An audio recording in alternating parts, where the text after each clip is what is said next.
Alright, I'm gonna be 100% real with you. I cannot stand the way Honda Civics look. And hey, I get it. Some people love how cheap they are to boost, turn into sleepers, or build into wild rat rods. But today, I'm setting my personal biases aside to see what is the best budget turbos that there are in 2025. Because I've got to be honest, some of you out there have built Civics that are seriously quick. I mean, I'll even admit it, I've been gabbed by a Civic before. Did I hate it? Yes. Was I embarrassed? Absolutely. So I went ahead and did the homework for you.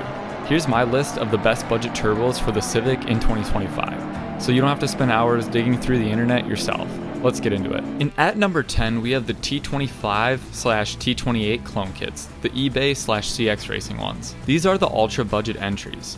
The fit is really pretty much anything, the old D series, the B series, and swap motors. The price ranges from about $200 to $700 for a core, but it's about $900 for a full kit. Vendors do rate them around 200 to 250 horsepower, though realistic builds I see more like 180 to 260 wheel horsepower on like a low safe boost. I mean, speaking of boost, these cores have internal wastegates around 10 to 14 psi, but you'll play with the sweet spot and run about 6 to 10 psi on stock internals. What are the pros? They're cheap, easy to spool, super affordable, and they're really good for a first turbo. What are the cons? It's kind of a hit or miss quality, often needs fabrication, does have a short lifespan when pushed hard, and usually journal bearing. Basically, they work, but expect a little bit of tinkering with them. And at number 9, we have the Mitsubishi TD05-16G. The Mitsubishi TD05 cores are from like the DSMs, the Evos, and Subarus.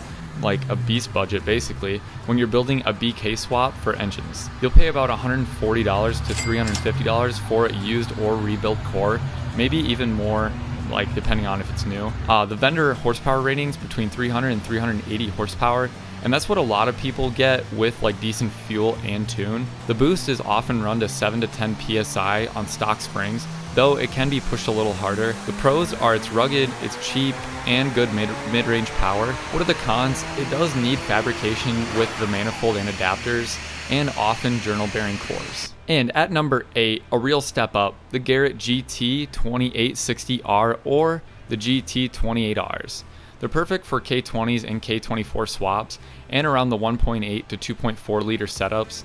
They cost around $750 to $1,200 depending on your CHRA or full turbo. They're rated for 250 to 360 horsepower, and yes, that's realistic with a tuned setup. Boost is really tune dependent if you're talking around the 12 to 25 psi. I mean, really depending on like displacement and true strategy. What are the pros? It's fast spooling ball bears, solid reliability, and it's a really well-known brand. What are the cons? It's still not really cheap and needs custom manifold, tune, and fuel. And at number 7, we have the Rev 9 Power. It's the T3/T4 kit, the B and D series. Full vehicle specific turbo kit for the B series and D series engines. The Rev 9 Power sells them around $700 to $1,100. The B series kit is around $778 on scale. They claim to be 200 to 400 horsepower depending on which turbo you pick inside the kit.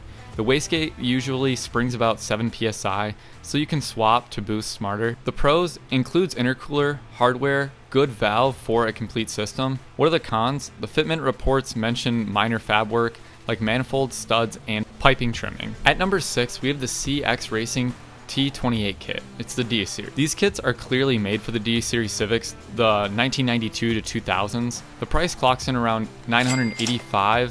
And the core alone is about 192. They claim to 200 to 250 horsepower, which is fairly accurate for a properly like fueled and tuned build. The wastegate sits around 14 psi, but you'll need to run less on stock builds, obviously. The pros are Civic specific and affordable kit. What are the cons? It's a minimum grade parts, so you'll still need some fab work and tuning is definitely required. And at number 5, we have the affordable turbo kits, the ATK entry-level stage ones.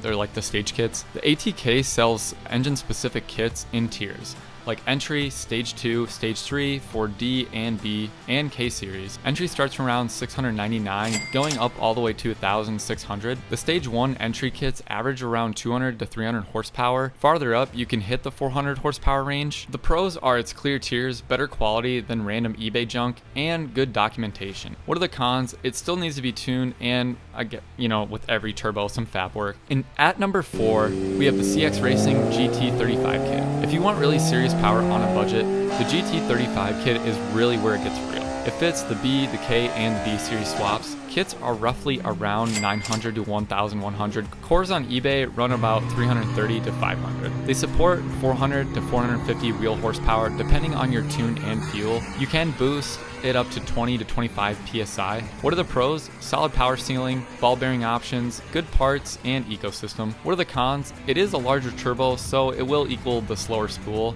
and it needs serious fueling and tune. At number 3, we have the CX Racing T67. It's called the Big T4. Even bigger, even meaner. The T67 builds a start around a 1,000 to 1,100.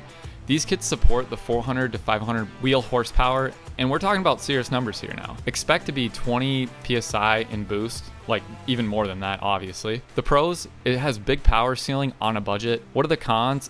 The horrible lag on small motors, and needs to be forged internals and strong fueling. And at number 2, we have the 27 WAN W1-GIN, or like the drop-in 1.5T upgrades. For your modern Civic owners, the Civic 2016 through 2021 with the 1.5T or the 2022 models, the GIN, this is a plug-and-play with the Turbo Magic. The W1 goes for $1,299 and the GIN goes around $1,399. Vendor dynos say 18 wheel horsepower untuned, up to 42 wheel horsepower tuned on the W1.